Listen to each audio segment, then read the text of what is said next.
ക്ലാസ്സായി ഇന്ന് നമ്മൾ പഠിക്കാൻ പോകുന്നത് ഇൻട്രൊഡക്ഷൻ ടു ഇൻകം ടാക്സ് ആണ്. നമുക്ക് എല്ലാവർക്കും അറിയാം, ഏതൊരു ടോപ്പിക്കും പഠിക്കുന്നതിന് മുമ്പ് അതിനെ ബേസ് ചെയ്തിട്ടുള്ള വളരെ ബേസിക് ആയിട്ടുള്ള കാര്യങ്ങൾ, അല്ലെങ്കിൽ അതിലെ ഇൻകം ടാക്സിനെ ബേസ് ചെയ്താണെങ്കിൽ അതിലെ ടെർമിനോളജീസ് അറിഞ്ഞിരിക്കണം എന്നത് നിർബന്ധമാണ്. നമ്മൾ ഇന്ന് കവർ ചെയ്യാൻ പോകുന്ന ടോപ്പിക്സ് എന്ന് പറയുന്നത് ടൈപ്സ് ഓഫ് ടാക്സ്, ഏതൊക്കെ ടൈപ്പ് ടാക്സുകളാണോ ഉള്ളത്, അതുപോലെ എന്താണ് income tax, why does the government collect income tax, പിന്നെ അതുപോലെ തന്നെ ബാക്ക്ഗ്രൗണ്ട് ഓഫ് ഇൻകം ടാക്സ് അല്ലെങ്കിൽ ഹിസ്റ്ററി ഓഫ് ഇൻകം ടാക്സ്. ഇത്തരം പോർഷൻസ് ആണ് നമ്മൾ ഇന്ന് കവർ ചെയ്യാനായിട്ട് ഉദ്ദേശിക്കുന്നത്. ബികോം സ്റ്റുഡൻസ് ആയാലും എംകോം സ്റ്റുഡൻസ് ആയാലും അവർ ഫൈനൽ ഇയറിലാണ് ബേസിക്കലി ടാക്സ് കയറി വരുന്നത്. അത് സിലബസ് നോക്കുമ്പോഴത്തേക്കും അറിയാം, മൊത്തം 16 ചാപ്റ്റർ ഉള്ളതിൽ 8 ചാപ്റ്റേഴ്സ് എന്ന് പറയുന്നത് ഒരു സെമ്മിലും അടുത്ത 8 ചാപ്റ്റേഴ്സ് എന്ന് പറയുന്നത് അടുത്ത സെമ്മിലുമായിട്ടാണ് ഇവർ പഠിക്കുന്നത്. അപ്പൊ ഒരു സെമ്മിൽ പഠിച്ചിട്ട് അത് എക്സാം എഴുതി കഴിയുമ്പോഴത്തേക്കും അതൊരിക്കലും മറന്നു പോകരുത്. കാരണം അതിന്റെ ബാക്കി കണ്ടിന്യൂഷൻ ആണ് അടുത്ത സെമ്മിൽ നമ്മൾ പഠിക്കുന്നത്. അതുകൊണ്ട് തന്നെ ഒരു സെമ്മിൽ പഠിച്ച കാര്യം എന്ന് പറയുന്നത് വളരെ ഇമ്പോർട്ടന്റ് ആണ്. അടുത്ത സെമ്മിലും നല്ല രീതിയിൽ മാർക്ക് സ്കോർ ചെയ്യണം എന്നുണ്ടെങ്കിൽ നമ്മൾ സിലബസ് നോക്കുമ്പോഴത്തേക്കും ആദ്യത്തെ 2 ചാപ്റ്റേഴ്സ് എന്ന് പറയുന്നത് ഇൻട്രൊഡക്ടറി പാർട്ടാണ്. പിന്നെ അത് കഴിഞ്ഞിട്ട് ഏറ്റവും ഇമ്പോർട്ടന്റ് ആയിട്ടുള്ള 5 ഹെഡ്സ് ഓഫ് ഇൻകംസ് വരും. പിന്നെ വളരെ ചെറിയ ചെറിയ ടോപ്പിക്സ് ആയിട്ടുള്ള എക്സംഷൻസ് എന്തൊക്കെയാണ്, ഡിഡക്ഷൻസ് എന്തൊക്കെയാണ്, അഗ്രികൾച്ചറൽ ഇൻകം എന്താണ്, സെറ്റ് ഓഫ് ക്യാരി ഫോർവേഡ് എന്തൊക്കെയാണ്, അങ്ങനെ വളരെ ചെറിയ ചെറിയ ടോപ്പിക്സ് ആണ് പിന്നെ പഠിക്കാനുള്ളത്. അങ്ങനെ മൊത്തം 16 ചാപ്റ്റേഴ്സ് ആണ് നമുക്ക് പഠിക്കാനുള്ളത്. അപ്പൊ ഇന്ന് ആദ്യം നോക്കാൻ പോകുന്നതെന്ന് പറയുന്നത് ടൈപ്സ് ഓഫ് ടാക്സുകൾ എന്തൊക്കെയാണ് എന്നുള്ളതാണ്. ആദ്യത്തെ ടൈപ്പ് എന്ന് പറയുന്നത് ഡയറക്റ്റ് ടാക്സ് ആണ്.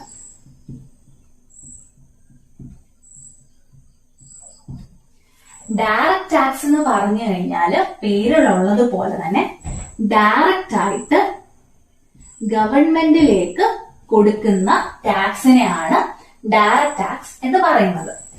രണ്ടാമത്തെ കാറ്റഗറിയാണ് ഇൻഡയറക്റ്റ് ടാക്സ്. ഇൻഡയറക്റ്റ് ടാക്സ് എന്ന് പറഞ്ഞു കഴിഞ്ഞാൽ ഇൻഡയറക്റ്റ് ആയിട്ടായിരിക്കും ഗവൺമെന്റിലേക്ക് ടാക്സ് കൊടുക്കുക. ഒരു എക്സാമ്പിൾ വെച്ച് പറയുവാണെങ്കിൽ കുറച്ചുകൂടെ ക്ലിയർ ആവും. ഇപ്പൊ ഒരാള് ഒരു പിസ്സ വാങ്ങിക്കാനായിട്ട് ഒരു കടയിൽ പോയി. പിസ്സ വാങ്ങിക്കാൻ കടയിൽ പോയിട്ട് അയാൾ പിസ്സ ഒക്കെ വാങ്ങിച്ചു. അത് കഴിഞ്ഞപ്പോ അയാൾക്ക് ഒരു ബില്ല് കിട്ടി. ബില്ലിന്റെ അകത്ത് പിസ്സയുടെ എമൗണ്ടും ഒപ്പം തന്നെ GSTയുടെ ഒരു എമൗണ്ട് കൂടെ കൊടുത്തിട്ടുണ്ട്. GST എന്ന് പറഞ്ഞു കഴിഞ്ഞാൽ ഗുഡ്സ് ആൻഡ് സർവീസ് ടാക്സ്. ആ ഒരു എമൗണ്ട് കൂടെ ഇത്ര % ആണ് എന്ന് പറഞ്ഞ് GST അറ്റ് ഇത്ര % എന്ന് പറഞ്ഞ് ഒരു എമൗണ്ട് കൊടുത്തിട്ടുണ്ട്. അത് കഴിഞ്ഞിട്ട് ഒരു ടോട്ടൽ ബില്ലബിൾ എമൗണ്ട് എന്ന് പറഞ്ഞ് പിസയുടെ എമൗണ്ടും GSTയുടെ എമൗണ്ടും കൂടെ ആഡ് ചെയ്തിട്ടുള്ള ഒരു ഫൈനൽ എമൗണ്ടും കൊടുത്തിട്ടുണ്ട്. അപ്പം ആ കൺസ്യൂമർ കൊടുക്കേണ്ട എമൗണ്ട് എന്ന് പറയുന്നത് ഫൈനൽ ബില്ലബിൾ എമൗണ്ട്, അതായത് GSTയും കൂടെ ആഡ് ചെയ്തിട്ടുള്ള എമൗണ്ട് ആണ് സെല്ലറിന്റെ കയ്യിൽ കൊടുക്കേണ്ടത്. അപ്പൊ നമ്മൾ ഓൾറെഡി പറഞ്ഞു ടാക്സ് എന്ന് പറയുന്നത് ഗവൺമെന്റിലേക്ക് എത്തിക്കേണ്ട ഒരു എമൗണ്ട് ആണെന്ന്. അപ്പൊ ഇവിടെ എന്താ നടന്നേ, നമ്മള് സെല്ലറിന്റെ കയ്യിലാണ് കൊടുത്തത്. എന്നിട്ട് ആ സെല്ലറിന്റെ ഉത്തരവാദിത്തമാണ് ഗവൺമെന്റിലേക്ക് ആ ടാക്സ് എത്തിക്കാന്നുള്ളത്. അപ്പോ ഇവിടെ എക്സാമ്പിൾ എന്ന് പറയുന്നത് GST, goods and service tax. ഈ ഗുഡ്സ് ആൻഡ് സർവീസ് ടാക്സ് എന്ന് പറയുന്നത് ബേസിക്കലി നമ്മൾ ആരാണോ നമുക്ക് ആ ഒരു ഗുഡ് അല്ലെങ്കിൽ സർവീസ് തന്നെ ആ കടക്കാരന്റെ കയ്യിൽ അല്ലെങ്കിൽ ആ സെല്ലറിന്റെ കയ്യിലായിരിക്കും നമ്മൾ GST എമൗണ്ട് കൊടുക്കുക. ആ GST എമൗണ്ട് പിന്നീട് ആ സെല്ലർ ആയിരിക്കും ഗവൺമെന്റിലേക്ക് എത്തിക്കുക. ഇവിടെ നമുക്ക് ഇൻഡയറക്റ്റ് ആയിട്ടാണ് ടാക്സ് കൊടുക്കുന്നതും അതുപോലെ തന്നെ ഇവിടെ നമുക്ക് ബേർഡൻ വേറൊരാളിലേക്ക് ഷിഫ്റ്റ് ചെയ്യാനായിട്ടുള്ള റൈറ്റും കിട്ടി. ഇവിടെ സെല്ലർ ആണല്ലോ ടാക്സ് കൊടുക്കുന്നത്. അപ്പം നമ്മൾ ഡയറക്റ്റ് ആയിട്ട് കൊടുക്കണ്ട, നമ്മൾ നമ്മുടെ ബേർഡൻ എന്ന് പറയുന്നത് രണ്ടാമതൊരാൾ അല്ലെങ്കിൽ വേറൊരാളുടെ അടുത്തേക്ക്, സെല്ലറിന്റെ അടുത്തേക്ക് എത്തിക്കുവാണ്. ഇവിടെ മൊത്തത്തിൽ 3 പാർട്ടീസ് ആണ് ഇൻവോൾവ് ആയിട്ട് വരുന്നത്. കൺസ്യൂമർ വന്നു, ഇന്റർമീഡിയറി വന്നു, ഫൈനൽ ഗവൺമെന്റിലേക്ക് ടാക്സ് എത്തുന്നതായിട്ടും കാണാം. പക്ഷെ ഡയറക്റ്റ് ടാക്സിലേക്ക് വരുമ്പോഴോ ആർക്കാണോ ആ ഇൻകം കിട്ടുന്നത് അല്ലെങ്കിൽ ആരാണോ ആ ഇൻകം ജനറേറ്റ് ചെയ്യുന്നത് ആ ആളായിരിക്കും ഗവൺമെന്റിലേക്ക് ടാക്സ് കൊടുക്കുക. അതിന്റെ ഏറ്റവും നല്ലൊരു എക്സാമ്പിൾ ആണ് നമ്മൾ ഈ പഠിക്കുന്ന ഇൻകം ടാക്സ് എന്ന് പറയുന്നത്. ഇൻകം ടാക്സ് എന്ന് പറഞ്ഞു കഴിഞ്ഞാൽ ഒരു വ്യക്തി ആയിക്കോട്ടെ അല്ലെങ്കിൽ ഒരു സ്ഥാപനമായിക്കോട്ടെ അവര് ജനറേറ്റ് ചെയ്യുന്ന ഇൻകമാണ്, അല്ലെങ്കിൽ അവർക്ക് കിട്ടുന്ന ഇൻകത്തിൽ നിന്ന് അവരൊരു പെർട്ടിക്കുലർ എമൗണ്ട് എന്ന് പറയുന്നത് ഗവൺമെന്റിലേക്ക് കൊടുക്കണം. ഒരു പെർട്ടിക്കുലർ എന്താ പറയാ സ്ലാബ് റേറ്റ് അല്ലെങ്കിൽ ടാക്സ് പെർസെന്റേജ് ഒക്കെ പറഞ്ഞിട്ടുണ്ട്, അത് നമ്മൾ ഇനിയും പഠിക്കും. പക്ഷെ ബേസിക്കലി ഇൻകം ടാക്സിൽ നടക്കുന്നതെന്ന് പറയുന്നത് ഗവൺമെന്റിലേക്ക് നമുക്ക് കിട്ടുന്ന ഇൻകത്തിൽ നിന്ന് ഒരു പോർഷൻ എന്ന് പറയുന്നത് ഗവൺമെന്റിലേക്ക് കൊടുക്കേണ്ടി വരിക ചെയ്യുന്നത്. അതാണ് ഡയറക്റ്റ് ടാക്സ് കൊണ്ട് ഉദ്ദേശിക്കുന്നത്. അപ്പോ നമ്മൾ ആദ്യത്തെ പോർഷൻ കഴിഞ്ഞു. ടൈപ്സ് ഓഫ് ടാക്സസ് 2 ടൈപ്പാണ്. ഡയറക്റ്റ് ടാക്സും ഉണ്ട്, ഇൻഡയറക്റ്റ് ടാക്സും ഉണ്ട്. ഡയറക്റ്റ് ടാക്സിന്റെ എക്സാമ്പിൾ ഇൻകം ടാക്സ് ആണ്. ഇൻഡയറക്റ്റ് ടാക്സിന്റെ എക്സാമ്പിൾ GST ആണ്. ഇവിടെ നമുക്ക് ബേർഡൻ ഷിഫ്റ്റ് ചെയ്യാനുള്ള റൈറ്റ് ഉണ്ട്, പക്ഷെ ഡയറക്റ്റ് ടാക്സിന് ആ ബേർഡൻ ഷിഫ്റ്റ് ചെയ്യാനുള്ള റൈറ്റ് ഇല്ല. ഗവൺമെന്റ് ഇൻകം ടാക്സ് കളക്ട് ചെയ്യുന്നത് ഒരു ഇൻഡിവിജ്വലിനെ സംബന്ധിച്ചോ അല്ലെങ്കിൽ ഒരു കമ്പനിയെ സംബന്ധിച്ചോ അവർ ചെയ്യുന്ന ബിസിനസ്സിൽ നിന്നോ പ്രൊഫഷനിൽ നിന്നോ അവർക്ക് ഇൻകം കിട്ടും. അങ്ങനെയാണ് അവർ ബേസിക്കലി അവരുടെ എക്സ്പെൻസസ് എല്ലാം മീറ്റ് ചെയ്യുക. പക്ഷെ ഒരു ഗവൺമെന്റിനെ സംബന്ധിച്ചിടത്തോളം അവർക്ക് ഒരു സോഴ്സ് ഓഫ് ഇൻകം എന്ന് പറയുന്നത് ടാക്സ് ആണ്. ഈ ടാക്സ് കളക്ട് ചെയ്യുന്നത് പബ്ലിക് വെൽഫെയറിന് വേണ്ടിയിട്ടുള്ള ആക്ടിവിറ്റീസ് കണ്ടക്ട് ചെയ്യാൻ വേണ്ടിയിട്ടാണ്. ഫോർ എക്സാമ്പിൾ പറയുവാണെന്നുണ്ടെങ്കിൽ റോഡ്സ് ബിൽഡ് ചെയ്യുക, അല്ലെങ്കിൽ ഹോസ്പിറ്റൽസ് പണിയുക, അല്ലെങ്കിൽ എഡ്യൂക്കേഷന് വേണ്ടിയിട്ട് സ്കൂളുകൾ പണിയുക, അത് റൺ ചെയ്യുക, ഇങ്ങനത്തെ എല്ലാത്തിനും കോസ്റ്റ് വരുമെന്ന് നമുക്കറിയാം. അപ്പം ആ കോസ്റ്റിനെ മീറ്റ് ചെയ്യാൻ വേണ്ടിയിട്ടാണ് ഇൻകം ടാക്സ് നമ്മൾ കൊടുക്കുന്നത്. കുറച്ചുകൂടെ ഒന്ന് സമ്മറൈസ് ചെയ്ത് പറയുവാണ് എന്നുണ്ടെങ്കിൽ നമ്മൾ ഇൻകം ടാക്സ് കൊടുക്കുന്നത് വഴി ഗവൺമെന്റ് അത് തിരിച്ച് നമ്മുടെ സൊസൈറ്റിയിലേക്ക് തന്നെയാണ് പ്രയോജനപ്പെടുത്തുന്നത്. പൂവറർ സെക്ഷൻസ് ഓഫ് സൊസൈറ്റിക്ക് ഹെൽപ്ഫുൾ ആയിട്ടുള്ള പല പല സ്കീമുകൾ, പല പല ഹെൽപ്പുകൾ കൊടുക്കാനായിട്ട്, ഫിനാൻഷ്യൽ അസിസ്റ്റൻസ് കൊടുക്കാനായിട്ട് ഒക്കെ ഗവൺമെന്റിന് സോഴ്സ് കിട്ടുന്നതെന്ന് പറയുന്നത് ഇൻകം ടാക്സ് വഴിയാണ്. അതുപോലെ തന്നെ ഓവറോൾ ഗ്രോത്തിനും സ്റ്റെബിലിറ്റിക്കും ഡെവലപ്മെന്റിനും ഒക്കെ ഇൻകം ടാക്സ് എന്ന് പറയുന്നത് വളരെ ഇമ്പോർട്ടന്റ് പാർട്ടാണ് പ്ലേ ചെയ്യുന്നത്. അടുത്തതെന്ന് പറയുന്നത് ഇൻകം ടാക്സിന്റെ ബാക്ക്ഗ്രൗണ്ട് ആണ് നോക്കാൻ പോകുന്നത്. 246 ആർട്ടിക്കിളില്, കോൺസ്റ്റിറ്റ്യൂഷന്റെ അകത്തെ 246 ആർട്ടിക്കിളിലെ 7ാമത്തെ സ്കെഡ്യൂളിലെ ലിസ്റ്റ് 1 ആയിട്ടുള്ള യൂണിയൻ ലിസ്റ്റിലെ 82ാമത്തെ എൻട്രി പ്രകാരമാണ് പാർലമെന്റിന് ഇൻകം ടാക്സിനെ ബേസ് ചെയ്തിട്ടുള്ള ലോസ് ക്രിയേറ്റ് ചെയ്യാൻ വേണ്ടിയിട്ടും ഇൻകം ടാക്സ് ലെവി ചെയ്യാനായിട്ടുള്ള റൈറ്റും അവർക്ക് കൊടുത്തിട്ടുള്ളത്. അതുപോലെ ഓർക്കേണ്ട ഒരു കാര്യം എന്താന്ന് വെച്ചാൽ അഗ്രികൾച്ചറൽ ഇൻകം എന്ന് പറയുന്നത് ഇവിടെ സെൻട്രൽ ഗവൺമെന്റ് ലെവി ചെയ്യാനുള്ള റൈറ്റ് കൊടുത്തിട്ടില്ല. ഇപ്പം ഞാൻ ആർട്ടിക്കിൾ, സ്കെഡ്യൂൾ, കോൺസ്റ്റിറ്റ്യൂഷൻ എന്നൊക്കെ പറഞ്ഞു. പക്ഷെ ഇതിനെപ്പറ്റി അറിയാത്ത ആൾക്കാർ കാണും, അല്ലെങ്കിൽ ഇത് എന്താണ്, നമ്മൾ പലതവണ കേട്ടിട്ടുള്ള വാക്കുകളൊക്കെ ഇത്, പക്ഷെ ഇത് എന്താണെന്ന് അറിയാത്ത പലരും കാണും. അപ്പം അവർക്ക് വേണ്ടിയിട്ട് ചെറിയൊരു എക്സ്പ്ലനേഷൻ, വലിയ രീതിയിലൊന്നുമല്ല, വളരെ സിമ്പിൾ ആയിട്ടുള്ള പെട്ടെന്ന് ഓർത്തു വെക്കാവുന്ന രീതിയിലെ ചെറിയൊരു എക്സ്പ്ലനേഷൻ ആണ് ഇനി അടുത്തത്. കോൺസ്റ്റിറ്റ്യൂഷൻ എന്ന് പറയുന്നത് നമുക്കറിയാം 1947 നമുക്ക് ഇൻഡിപെൻഡൻസ് കിട്ടി. അതിന് മുമ്പെന്ന് പറഞ്ഞു കഴിഞ്ഞാല് ബ്രിട്ടീഷേഴ്സ് ആയിരുന്നു നമ്മളെ ഭരിച്ചുകൊണ്ടിരുന്നത്. അപ്പം ആ സമയത്ത് അവരുടെ കുറെ റൂൾസ്, ലോസ്, പ്രിൻസിപ്പിൾസ് ഒക്കെ ആയിരുന്നു നമ്മളിവിടെ ഫോളോ ചെയ്തുകൊണ്ടിരുന്നത്. പക്ഷെ എന്നാൽ 1947 ഇൻഡിപെൻഡൻസ് കിട്ടിയതിന് ശേഷം നമുക്ക് ഇന്ത്യ റൺ ചെയ്യാനായിട്ട് കുറച്ച് സ്പെസിഫിക് ലോസ് വേണ്ടി വരുന്നു, അല്ലെങ്കിൽ പുതിയ റൂൾസ് വരേണ്ടി വരുന്നു. അങ്ങനെ കുറച്ച് കാര്യങ്ങൾ വന്നു. അപ്പോ ആ റൂൾസ് അല്ലെങ്കിൽ ആ ലോസ് സ്പെസിഫൈ ചെയ്തിട്ടുള്ള ഒരു ഡോക്യുമെന്റ് ആണ് കോൺസ്റ്റിറ്റ്യൂഷൻ എന്ന് പറയുന്നത്. കുറച്ചുകൂടെ സിമ്പിൾ ആയിട്ട് അല്ലെങ്കിൽ ഒരു എക്സാമ്പിൾ വൈസ് പറയുവാണെന്നുണ്ടെങ്കിൽ ഒരു സ്കൂളിലോ കോളേജിലോ പഠിക്കുന്ന ഒരു സ്റ്റുഡന്റിനെ ബേസ് ചെയ്ത് നോക്കും, അവർക്ക് എല്ലാവർക്കും നമുക്കറിയാം സ്കൂളിൽ നിന്നൊരു ഹാൻഡ് ബുക്ക് അല്ലെങ്കിൽ ഡയറി എന്ന് പറയുന്നത് കിട്ടും. അപ്പം അത് വായിക്കുമ്പോഴത്തേക്കും നമ്മൾ കാണുന്ന എന്താ, സ്കൂൾ എപ്പോൾ സ്റ്റാർട്ട് ചെയ്യും, സ്കൂൾ എപ്പോൾ എൻഡ് ചെയ്യും, അതുപോലെ തന്നെ മാനേജ്മെന്റിനെ ബേസ് ചെയ്തിട്ടുള്ള കാര്യങ്ങൾ പറയുന്നു, പിന്നെ ടീച്ചേഴ്സിന്റെ എഡ്യൂക്കേഷൻ ക്വാളിഫിക്കേഷൻസ് എങ്ങനെയാണ്, അങ്ങനെ A to Z സ്കൂളിനെ ബേസ് ചെയ്തിട്ടുള്ള എല്ലാ കാര്യങ്ങളും അടങ്ങുന്നതാണ് സ്കൂളിലെ ഡയറി അല്ലെങ്കിൽ ഹാൻഡ് ബുക്ക് എന്ന് പറയുന്നത്. സിമിലർലി കോൺസ്റ്റിറ്റ്യൂഷൻ എന്ന് പറയുന്നത് ഒരു മാനുവൽ അല്ലെങ്കിൽ ഒരു റൂൾ ബുക്ക് ആയിട്ട് കൺസിഡർ ചെയ്യാം. എന്തിനുള്ളതാണ്? ഇന്ത്യ റൺ ചെയ്യാനായിട്ടുള്ള ഒരു റൂൾ ബുക്ക് അല്ലെങ്കിൽ ഹാൻഡ് ബുക്ക് ആണ് കോൺസ്റ്റിറ്റ്യൂഷൻ എന്ന് പറയുന്നത്. കോൺസ്റ്റിറ്റ്യൂഷനിലെ സ്ട്രക്ചറിൽ നോക്കുകയാണെന്നുണ്ടെങ്കിൽ ആദ്യത്തെ എന്ന് പറയുന്നത് പ്രിയാമ്പിള. പ്രിയാമ്പിൾ എന്ന് പറഞ്ഞു കഴിഞ്ഞാൽ ഒരു ഇൻട്രോഡക്ടറി സ്റ്റേറ്റ്മെന്റ് ആണ്. നമുക്ക് എല്ലാവർക്കും പരിചിതമായ ഒരു ഇൻട്രോഡക്ടറി സ്റ്റേറ്റ്മെന്റ് ആണ് we the people of India എന്ന് പറഞ്ഞ് സ്റ്റാർട്ട് ചെയ്യുന്ന പ്രിയാമ്പിൾ എന്ന് പറയുന്നത്. അടുത്തതെന്ന് പറയുന്നത് പാർട്സ് ആണ്. പാർട്സ് എന്ന് പറഞ്ഞാൽ ഇപ്പൊ നമ്മൾ എല്ലാവരും അസൈൻമെന്റ്സ് ഒക്കെ എഴുതിയിട്ടുള്ളവരാണ്. ഇപ്പൊ നമ്മൾ ഒരു മെയിൻ ഹെഡിങ് എഴുതും, എന്നിട്ട് ആ ഹെഡിങ്ങിനെ ബേസ് ചെയ്തിട്ടുള്ള കാര്യങ്ങളായിരിക്കും പോയിന്റ് വൈസ് പിന്നെ എഴുതുക. അപ്പോ ആ മെയിൻ ഹെഡിങ് എന്ന് പറയുന്നതാണ് നമ്മളിവിടെ പാർട്സ് ആയിട്ട് ഉദ്ദേശിക്കുന്നത്. കറന്റ് 25 പാർട്ടുകളാണ് ഉള്ളത് നമ്മുടെ കോൺസ്റ്റിറ്റ്യൂഷനിൽ. പാർട്സ് എന്ന് പറയുന്നത് സിമിലർ ആയിട്ടുള്ള ടോപ്പിക്സുകളെ എല്ലാം കൂടെ ഒരു മേജർ ഹെഡിന്റെ അടിയിൽ കൊണ്ടുവരുന്ന ഒരു സംഭവമാണ് പാർട്സ് എന്ന് പറയുന്നത്. ഫോർ എക്സാമ്പിൾ പറയുവാണെന്നുണ്ടെങ്കിൽ പാർട്ട് 3 എന്ന് പറയുന്നത് ഫണ്ടമെന്റൽ റൈറ്റ്സ് ആണ്. അതിന്റെ സബ് പോയിന്റ്സ് ആയിട്ട് വരുന്നതാണ് ആർട്ടിക്കിൾസ് 12 to 35 എന്ന് പറയുന്നത്.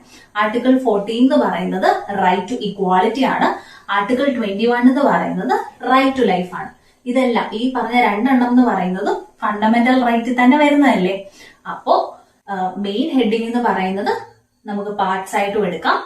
അതിന്റെ താഴെ വരുന്ന സബ് പോയിന്റ്സ് എന്ന് പറയുന്നതാണ് ആർട്ടിക്കിൾസ് എന്ന് പറയുന്നത്.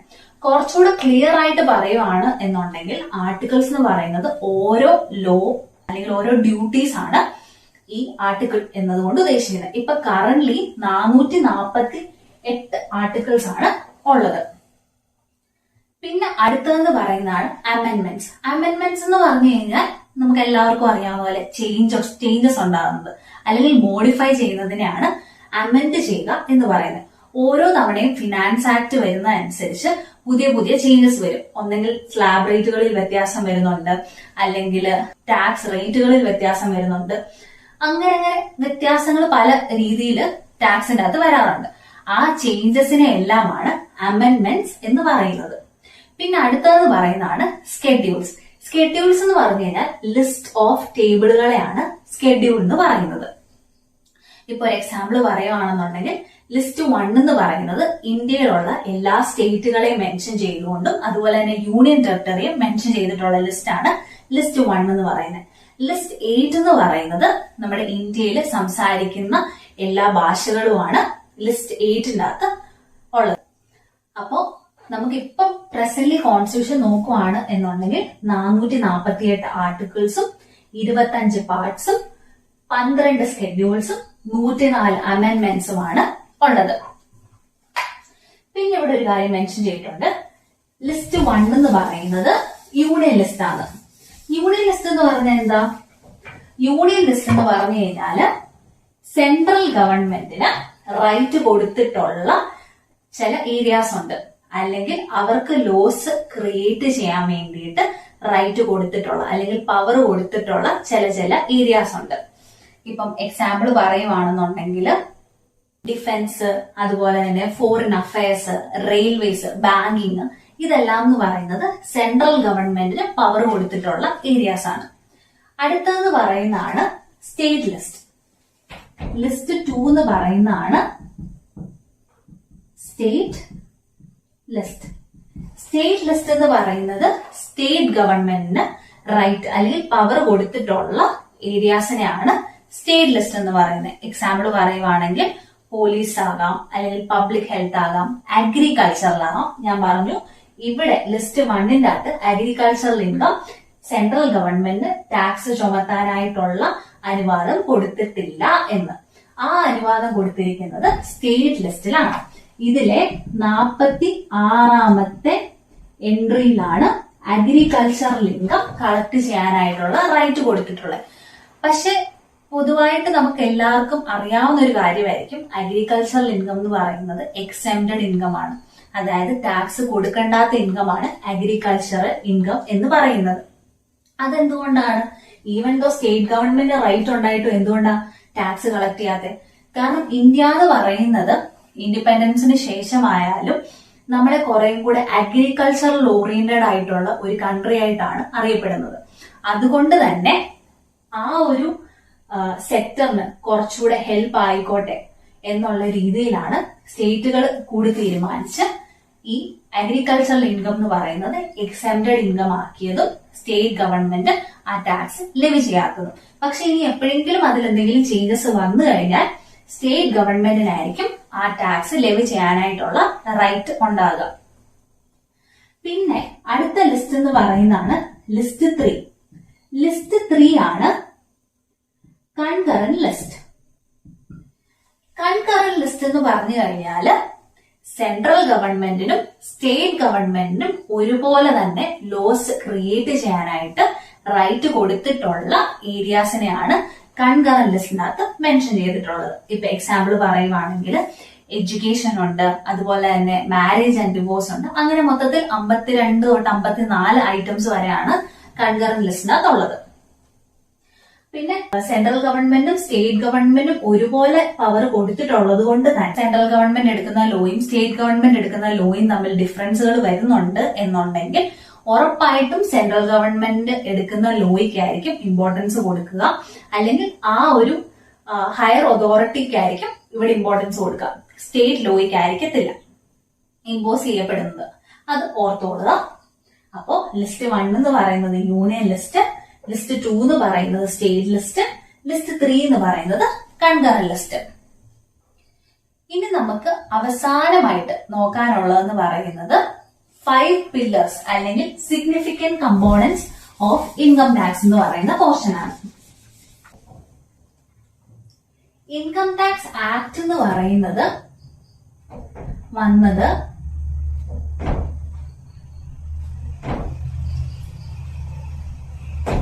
1961 അതായത് എന്തൊക്കെയാണ് ആക്ടിന്റെ അകത്ത് വന്നിട്ടുള്ളത്, അല്ലെങ്കിൽ ആർക്കൊക്കെയാണ് ടാക്സ്, ആരുടെയൊക്കെ കയ്യിൽ നിന്നായിരിക്കും ടാക്സ് ലെവി ചെയ്യുന്നത് എന്നൊക്കെ പറഞ്ഞ് നോർമലി വലിയൊരു ഇൻസ്ട്രക്ഷൻസ് പോലെ കൊടുത്തിട്ടുള്ളതാണ് ഇൻകം ടാക്സ് ആക്ട് 1961 എന്ന് പറയുന്നത്.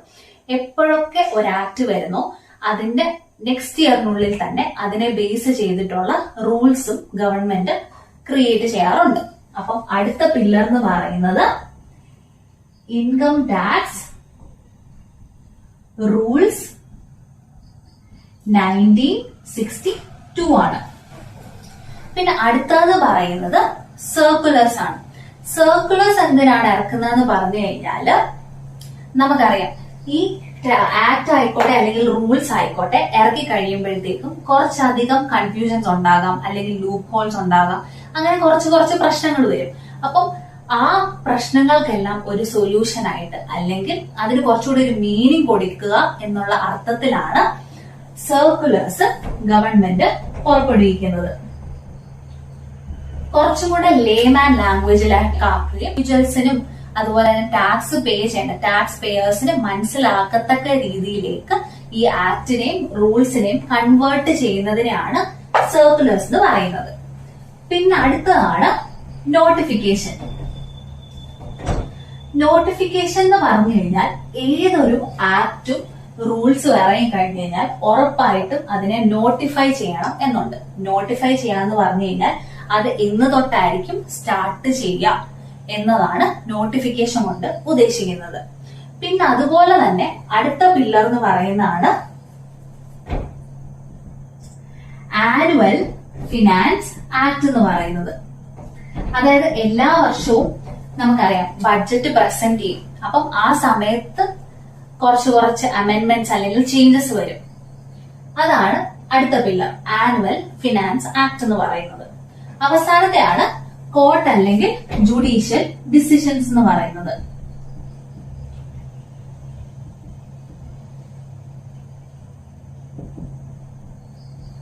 കോർട്ടിന്റെ സൈഡിൽ നിന്നോ ജുഡീഷ്യൽ സൈഡിൽ നിന്നോ എന്തെങ്കിലുമൊക്കെ ജുഡീഷ്യറിയുടെ സൈഡിൽ നിന്ന് വരുന്ന എന്തെങ്കിലുമൊക്കെ ഡിസിഷൻസ് കാണും ടാക്സിനെ റിലേറ്റ് ചെയ്ത്. അപ്പം ഇത് ഇത്രയുമാണ്, ഈ 5 കാര്യങ്ങളാണ് പില്ലേഴ്സ് എന്ന് പറയുന്നത്. Income tax act 1961, income tax rules 1962, circulars, notification, annual finance act, court or judicial decision. അപ്പം ഇന്നത്തെ പോർഷൻ എന്ന് പറയുന്നത് ഇത്രയുമാണ്. നമ്മൾ ടൈപ്സ് ഓഫ് ടാക്സസ് നോക്കി. 2 ടൈപ്പ് ടാക്സസ് ആണ് ഉള്ളത്, ഡയറക്ട് ടാക്സും ഇൻഡയറക്ട് ടാക്സും. ഡയറക്ട് ടാക്സിന്റെ എക്സാമ്പിൾ ആണ് ഇൻകം ടാക്സ്. അവിടെ ആണെങ്കിൽ നമുക്ക് ബർഡൻ എന്ന് പറയുന്നത് വേറൊരാളിലേക്ക് കൊടുക്കാനായിട്ട് പറ്റത്തില്ല, അതായത് ഷിഫ്റ്റ് ചെയ്യാനായിട്ട് പറ്റത്തില്ല. ഡയറക്റ്റ് ആയിട്ട് ഗവൺമെന്റിലേക്ക് പേ ചെയ്യുന്ന ഒരു എമൗണ്ട് ആണ് ഡയറക്റ്റ് ടാക്സ് എന്ന് പറയുന്നത്. രണ്ടാമത്തേന്ന് പറയുന്നത് ഇൻഡയറക്റ്റ് ടാക്സ് ആണ്. ഇൻഡയറക്റ്റ് ടാക്സ് എന്ന് പറഞ്ഞു കഴിഞ്ഞാൽ ഇൻഡയറക്റ്റ് ആയിട്ടായിരിക്കും ഗവൺമെന്റിലേക്ക് ടാക്സ് പേ ചെയ്യുക. ഇപ്പം നമുക്ക് സെല്ല് ചെയ്യുന്ന ഒരാളുണ്ട്, അതായത് നമുക്ക് ഗുഡ്സോ സർവീസോ തരുന്ന ഒരാളുണ്ട് എന്നുണ്ടെങ്കിൽ ആ ആളിലേക്കായിരിക്കും നമ്മൾ ടാക്സ് കൊടുക്കുക. അവിടെ നിന്ന് ആ ആളായിരിക്കും പിന്നീട് ഗവൺമെന്റിലേക്ക് ആ ടാക്സ് എത്തിക്കുക. അതുകൊണ്ട് തന്നെ ഇൻഡയറക്റ്റ് ആയിട്ടായിരിക്കും, ഈവൻ ദോ കൺസ്യൂമർ ആണ് ടാക്സ് കൊടുത്തത് എങ്കിൽ പോലും ഇൻഡയറക്റ്റ് ആയിട്ടായിരിക്കും ഗവൺമെന്റിലേക്ക് ആ ടാക്സ് എത്തുക. പിന്നെ പറഞ്ഞതാണ് വാട്ട് ഈസ് ഇൻകം ടാക്സ് എന്നുള്ളത്. ഇൻകം ടാക്സ് എന്ന് പറഞ്ഞു കഴിഞ്ഞാൽ ഒരു ഇൻഡിവിജ്വൽ ആയിക്കോട്ടെ അല്ലെങ്കിൽ ഒരു സ്ഥാപനമായിക്കോട്ടെ, അവർക്കൊക്കെ കിട്ടുന്ന ഇൻകത്തിൽ നിന്ന് ഒരു പെർട്ടിക്കുലർ എമൗണ്ട് എന്ന് പറയുന്നത് ടാക്സ് ആയിട്ട് ഗവൺമെന്റിലേക്ക് കൊടുക്കണം. അതിനെയാണ് ഇൻകം ടാക്സ് അല്ലെങ്കിൽ നികുതി എന്ന് പറയുന്നത്. Why does the government collect income tax? Government income tax collect ചെയ്യുന്നത് അല്ലെങ്കിൽ നികുതി കളക്ട് ചെയ്യുന്നതെന്ന് പറയുന്നത് മൊത്തത്തിൽ റൺ ചെയ്യാനായിട്ടുള്ള ഒരു ഇൻകം ഗവൺമെന്റിന് വേണം. അതിനു വേണ്ടിയിട്ടാണ് ഇൻകം ടാക്സ് കളക്ട് ചെയ്യുന്നത്. അതുപോലെ തന്നെ അവർ ആ ഇൻകം യൂസ് ചെയ്യുന്നതെന്ന് പറയുന്നത് പബ്ലിക് വെൽഫെയറിന് ആവശ്യമായ ആക്ടിവിറ്റീസിന് ഉപയോഗപ്പെടുത്താൻ വേണ്ടിയിട്ടാണ്. അതായത് റോഡ്സ് ബിൽഡ് ചെയ്യുക, അതുപോലെ തന്നെ സ്കൂളുകൾ പണിയുക, അങ്ങനെ പബ്ലിക് വെൽഫെയറിന് ആവശ്യമായ കാര്യങ്ങൾ ചെയ്യാൻ വേണ്ടിയിട്ടാണ്. കുറെ കൂടെ പുവർ സെക്ഷൻസ് ഓഫ് സൊസൈറ്റിയെ ഹെൽപ്പ് ചെയ്യുക എന്നുള്ള ഒബ്ജക്റ്റീവ് കൊണ്ടാണ് ഇൻകം ടാക്സ് ബേസിക്കലി പിരിക്കുന്നത്. പിന്നെ പഠിച്ചതാണ് ബാക്ക്ഗ്രൗണ്ട് ഓഫ് ഇൻകം ടാക്സ്. അതിന്റെ അകത്ത് 246 ആർട്ടിക്കിളിലെ 7ാമത്തെ സ്കെഡ്യൂളിലെ ലിസ്റ്റ് 1 ആയിട്ടുള്ള യൂണിയൻ ലിസ്റ്റിലെ 82ാമത്തെ എൻട്രി പ്രകാരമാണ് പാർലമെന്റിന് ഇൻകം ടാക്സ് റിലേറ്റ് ചെയ്തിട്ടുള്ള ലോസ് ക്രിയേറ്റ് ചെയ്യാൻ ഉള്ള അധികാരം കൊടുത്തിട്ടുള്ളത്. അതുപോലെ തന്നെ അഗ്രികൾച്ചറൽ ഇൻകം എന്ന് പറയുന്നത് കളക്ട് ചെയ്യാനുള്ള റൈറ്റ് അവർക്ക് കൊടുത്തിട്ടില്ല. ആ റൈറ്റ് കൊടുത്തിട്ടുള്ളത് ലിസ്റ്റ് 2ലെ സ്റ്റേറ്റ് ലിസ്റ്റിന്റെ അകത്ത് 46ാമത്തെ എൻട്രിയിലാണ്. അതായത് സ്റ്റേറ്റ് ഗവൺമെന്റ് കളക്ട് ചെയ്യാനായിട്ടുള്ള റൈറ്റ് ആണ് കൊടുത്തിട്ടുള്ളത്. ലിസ്റ്റ് 3 എന്ന് പറയുന്നത് കൺകറന്റ് ലിസ്റ്റ് ആണ്. സെൻട്രൽ ഗവൺമെന്റും സ്റ്റേറ്റ് ഗവൺമെന്റും ഒരേപോലെ റൂൾസ് ക്രിയേറ്റ് ചെയ്യാനായിട്ട് അധികാരം കൊടുത്തിട്ടുള്ള ലിസ്റ്റ് എന്ന് പറയുന്നതാണ് കൺകറന്റ് ലിസ്റ്റ് എന്ന് പറയുന്നത്. പിന്നെ നമ്മൾ പഠിച്ചതാണ് പില്ലേഴ്സ് ഓഫ് ഇൻകം ടാക്സ് എന്നുള്ളത്. ഇൻകം ടാക്സ് ആക്ട് 1961, പിന്നെ income tax rules 1962, circulars, notifications, annual finance act, അതുപോലെ തന്നെ കോർട്ട് ഓർ ജുഡീഷ്യൽ ഡിസിഷൻസ്. അപ്പം ഇന്നത്തെ പോർഷൻ എന്ന് പറയുന്നത് ഇത്രയൊക്കെയാണ്. നമ്മൾ അടുത്ത ക്ലാസ്സിൽ ഇനി വരുമ്പോൾ നമ്മൾ കുറച്ചുകൂടെ ഡെഫിനീഷൻസ് ആയിരിക്കും പഠിക്കുക. അത് ഉറപ്പായിട്ടും ക്വസ്റ്റ്യൻ പേപ്പറിൽ ചോദിക്കുന്ന കാര്യങ്ങളാണ്. അതുകൊണ്ട് തന്നെ മിസ് ചെയ്യാതെ ആ ക്ലാസ്സുകൾ കാണേണ്ടതാണ്. കുറച്ചധികം ഡെഫിനീഷൻസ് ഉണ്ട്, പക്ഷെ നമ്മൾ സിമ്പിൾ ആയിട്ട് അത് പഠിച്ചെടുക്കുന്നതായിരിക്കും. Thank you.